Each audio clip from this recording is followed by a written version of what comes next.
안녕하세요, 율레입니다. 반갑습니다. 오늘은 어제에 이어서 상태를 저장하기 위해서 또는 앞에서 다루었던 그 결과를 잠깐 저장하기 위해서 사용할 수 있는 객체 중에서 어플리케이션 객체 또는 어플리케이션 저장소라는 것이 있는데, 그것을 사용하는 방법을 알아보도록 하겠습니다. 자, 우리가 웹 어플리케이션의 특성은 이렇습니다. 여기 있는 것이 1, 2, 3, 4번에 해당되는 서블릿이에요. 여러분들 만약 요청을 하게 되면 1번 서블릿을 요청했다고 합시다. 그러면은 요청이 일어나면 자기가 일을 하고 나서 바로 이제 사라져요, 메모리에서. 또 만약 2번을 요청하게 되면은 2번 또한 잠깐 살았다가 자기 일을 끝내고 나면 이제 메모리에서 사라집니다. 이런 형태를 갖고 있다 보니까 1번이 처리했던 내용을 2번이 받아 처리할 수 없고, 또는 1번이 앞에서 실행했던 결과물을 다음에 다시 자기가 실행했을 때 그것을 또 받아서 이어갈 수가 없는 거예요. 그래서 이제 서블릿이라고 하는 녀석을 이제 사용할 때 그들 간에 또는 그 자신 간의 데이터를 이어갈 수 있는 그런 저장소가 필요한데요. 그런 저장소 사용하는 것이 바로 서블릿 컨텍스트입니다. 우리가 흔히 어플리케이션을 만들다 보면 그런 어플리케이션에 사용되는 API들 중에는 이런 컨텍스트라는 그런 이름을 갖고 있는 얘기들이 많이 있어요. 이 컨텍스트라고 하는 것은 그 사전에 찾아보면 그대로 그냥 문맥이라고 되어 있는데, 문맥이라는 것은 어떻게 보면은 저희가 책을 읽을 때 이제 책갈피라고 하는 걸 떠올릴 수 있는데, 그 책갈피라고 하는 것은 뭘 의미하는 걸까요?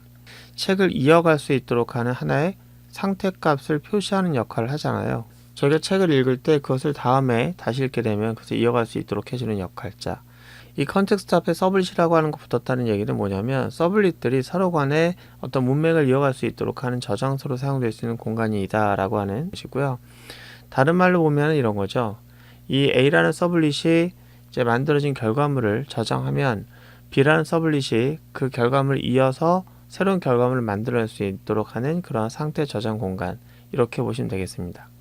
그래서 우리는 이런 서블릿이라는 것들이 이제 서로 자원을 공유할 수 있는 그런 저장소 역할을 하는 그런 녀석을 서블릿 컨텍스트라고 하는데, 이것을 우리가 웹 어플리케이션에서는 어플리케이션 저장소로 말하기도 합니다. 자, 어쨌든 우리는 이런 서블릿이라고 하는 것들이 사용하는 공유 저장소인 어플리케이션 저장소를 사용하는 방법을 구체적으로 알아보도록 하겠습니다. 지난 시간에 다뤘던 예제가 이제 이건데요. 일단 클라이언트 쪽은 이제 준비를 해놨고요.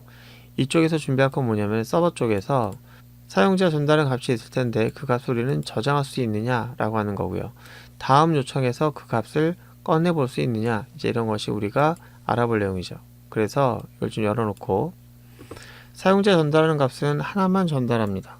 그리고 오퍼레이터를 같이 전달하죠. 그래서 이 값은 V라고 하겠습니다. 그럼 이것도 V라고 하고요.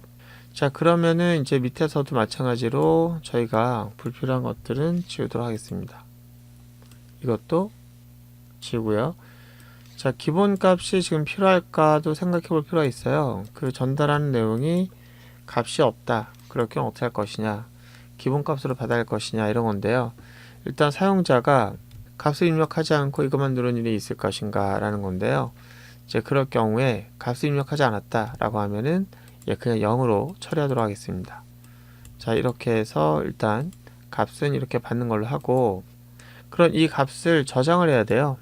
네, 저장을 하는데 어디다 저장할 것이냐, 이제 이게 문제인데, 그걸 위해 사용할 수 있는 도구가 있으니 바로 리퀘스트에 보면은 이런 게 있습니다. 자, request.get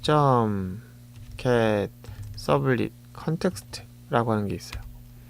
이 sublit context가 아까도 말했던 것처럼 어플리케이션 저장소입니다. 그래서 이 녀석을 sublit context라고 하는 변수 하나 만들어서 어플리케이션이라고 하는 이름으로 일단은 저장을 할게요. 자, 이 빨간 줄이 거졌는데 이거를 마우스 갖다 대고 이제 임포트라고 하는 거 눌러서 패키지를 포함시키고요. 자, 그리고 이 어플리케이션에다 제가 두 가지를 저장할 거예요. 하나는 요거 값, 또 하나는 오퍼레이터입니다. 자, 그래서 여기다가 어떻게 저장할 것이냐, 얘는 그냥 컬렉션이라고 생각하시면 돼요. 우리가 일반적으로 사용되고 있는 그 컬렉션. 어플리케이션 점 찍은 다음에 점 찍으면 set attribute. 자, 이게 뭐냐면 키하고 값을 넣게 되는데, 마치 우리가 맵이라고 하는 거 써본 적이 있죠. 옛날에 자바 할 때 맵 컬렉션이라고 생각하시면 돼요. 그래서 여기다가는 value는 자 V라고 쓰고요. 자, 그리고 또 마찬가지로 오퍼레이터도 저장하기 위해서 자, 여기다가는 오퍼레이터 옵 이렇게 하고, 여기다가는 5 이렇게 하겠습니다. 그래서 이 밸류 값하고 이 오퍼레이터를 두 개를 저장한 거예요. 이거를 두고도 쓸 수 있습니다. 다음에 이 내용을 저희가 꺼내서 쓸 수가 있다는 얘기고요. 자, 그러면은 이거를 저희가 이제 어떻게 할 거냐면은, 자, 이게 지금 덧셈이라고 하는 것과 또는 뺄셈이라고 하는 버튼이 누를 수도 있고, 또는 계산을 담당하고 있는 equal이라는 버튼이 누를 수도 있잖아요. 이제 그거에 따라서 우리가 지금 얘기를 달리해야 되는 거예요. 자, 그러면은 지금 전달되어 온 내용이 이제 이것이 있는데, 이 오퍼레이터가 뭐냐에 따라서 저장해야 할 수도 있고, 오퍼레이터가 뭐냐에 따라서 계산해야 될 수도 있는 거죠. 자, 일단 그럼 오퍼레이터가 뭔지를 좀 알아보기 위해서 if 오퍼레이터라고 하는 녀석의 문자열이 뭐냐, 자, 이게 덧셈이냐 아니면 뺄셈이냐 이건데요. 일단 이퀄로 할게요. 왜 이퀄로 했냐면은 덧셈과 뺄셈은 하는 일이 똑같죠. 값하고 오퍼레이터를 저장하는 걸로 끝나는 거예요. 하지만 이퀄은 다르죠. 계산하는 겁니다. 그래서 자, 이거를 이렇게 할게요. 기본 연산 자체를 저장하는 걸로 하고,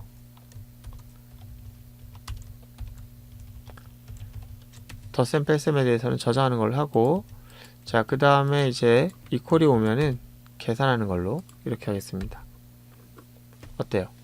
자, 그래서 계산하는 식은 여기 있으니까 이거를 가져다가 위로 가져가도록 할게요.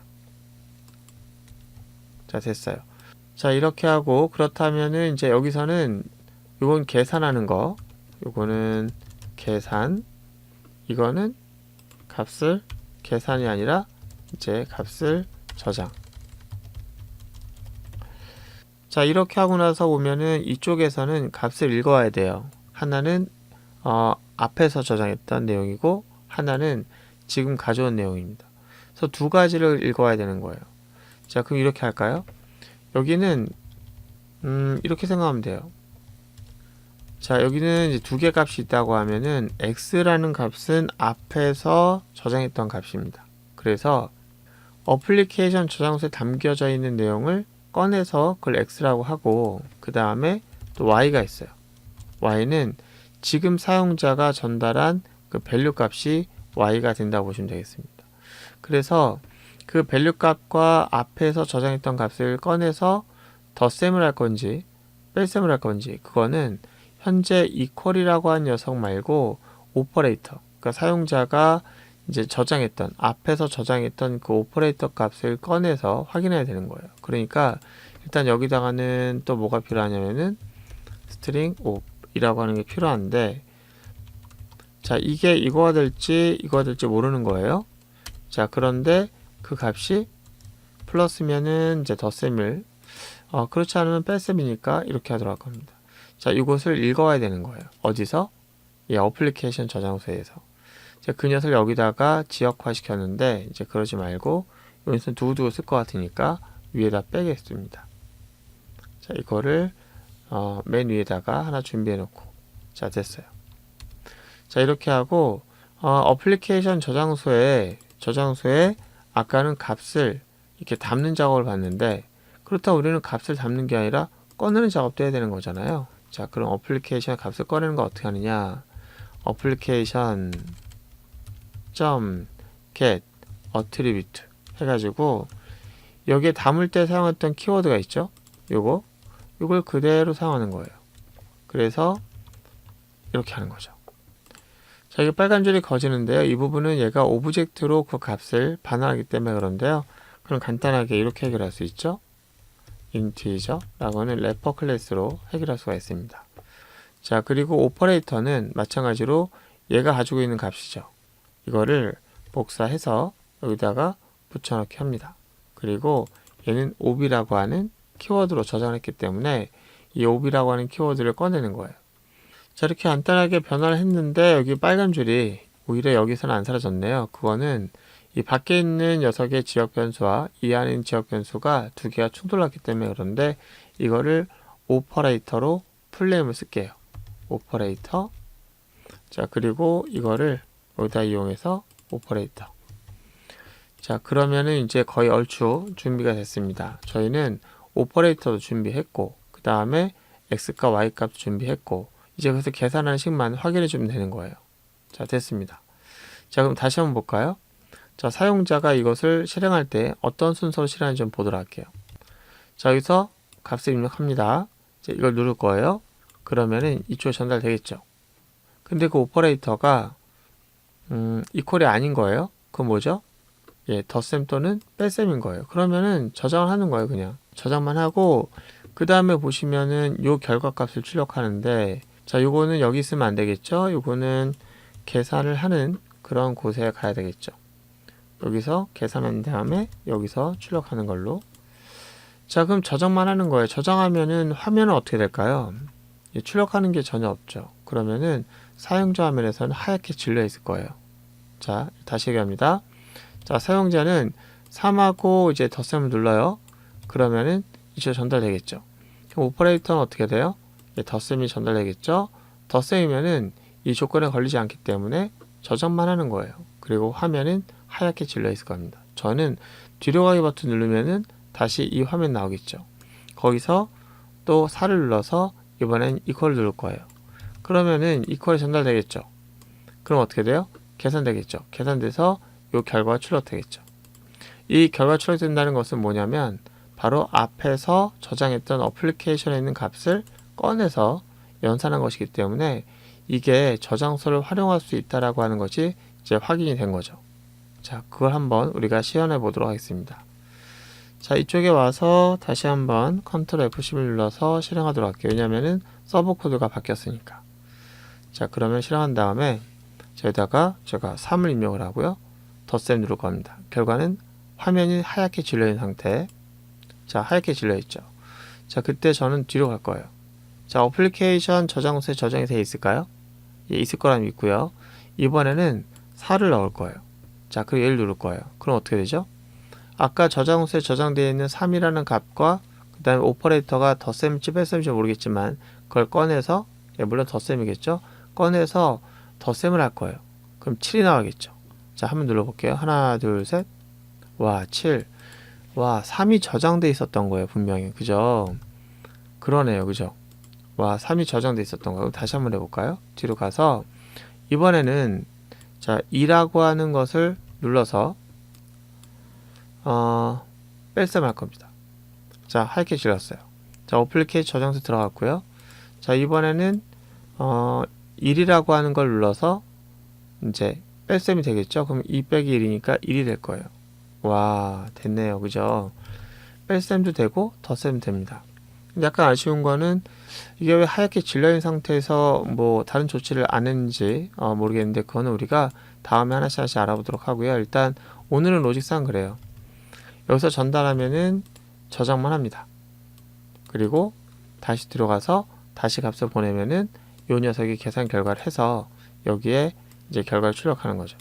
중요한 건 뭐예요? 예, 우리가 어플리케이션 저장소를 활용할 수 있느냐, 이제 이겁니다. 자, 이렇게 해서 우리가 어플리케이션 저장소를 활용하는 방법을 좀 봤는데, 사실 예제가 이 어플리케이션 저장소를 사용하기에는 적합하지 않은 예제입니다. 이제 그거는 우리가 어플리케이션을 사용하는 방법을 알아보자 라고 하는 취지에서 시작된 거고, 다음 시간에 세션과 그 다음 시간에 쿠키를 알아보면서 좀 더 정확하게 이 저장소를 사용하기 위한 적절한 장소와 적절한 시기를 우리가 좀 알아보도록 하겠습니다. 오늘 고생 많으셨고요. 오늘은 어플리케이션을 사용할 때 set attribute와 그 다음에 get attribute, 이런 방식으로 이 안에다가 데이터를 저장할 수 있다는 얘기를 봤습니다. 오늘 고생 많으셨고요. 다음 시간에 들어가겠습니다.